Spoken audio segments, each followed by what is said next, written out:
first, let's see how to make a shadow wrap on the knit side of the work. Work to the spot where you need to turn the work for the short rows. Usually the pattern will tell you wrap and turn at this point, but instead of wrapping and turning, here's what we do.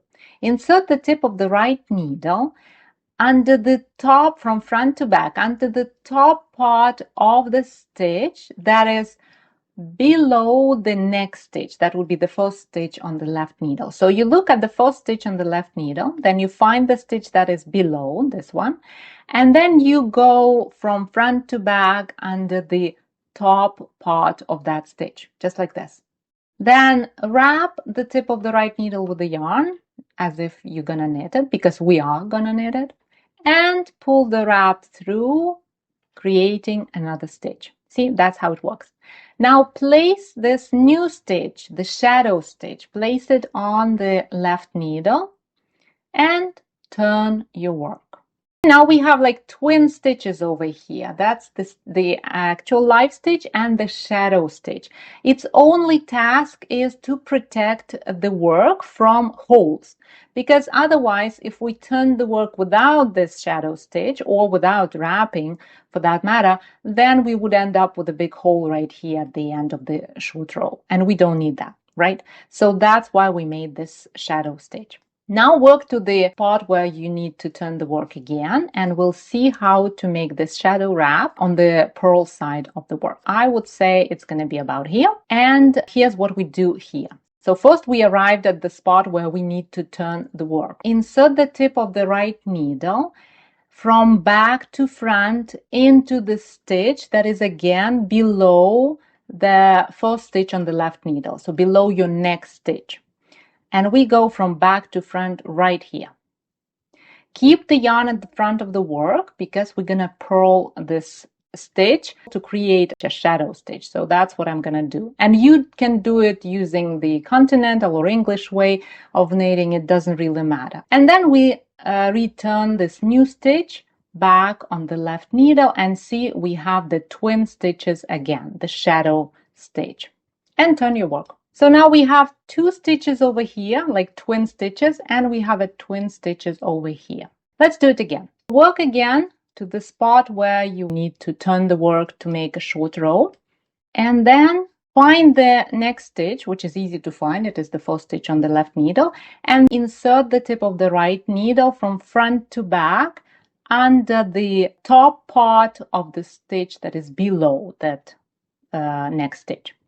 Then knit it, place it back on the left needle, turn your work. Purl to the spot where you need to turn the work again.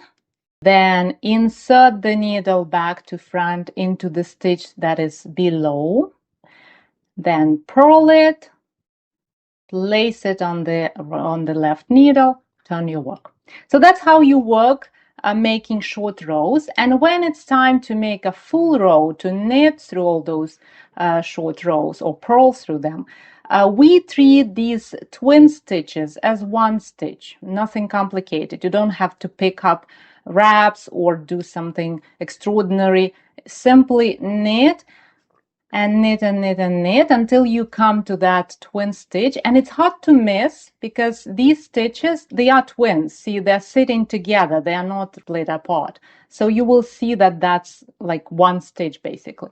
And then you knit these two stitches together.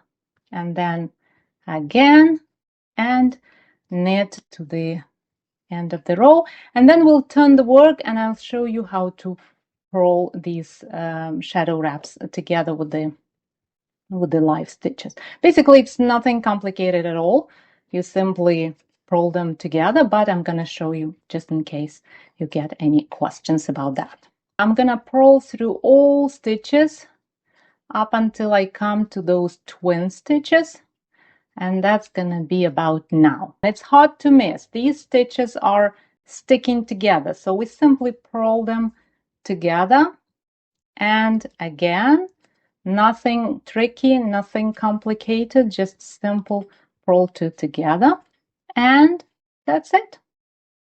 Look at that, those lovely rows, and you already see the shaping created even though we worked just a few rows, and you won't see where the wraps happen, the shadow wraps, even though the yarn that I'm using is quite thick, still it doesn't create a lot of bulk at all. This little knitting trick is great, but there are so many other effective and efficient ways to knit. I put together a free mini course about 3 knitting methods that will instantly make your projects look better and make you a more skilled knitter in less than an hour. Go give it a watch. The link is in the description.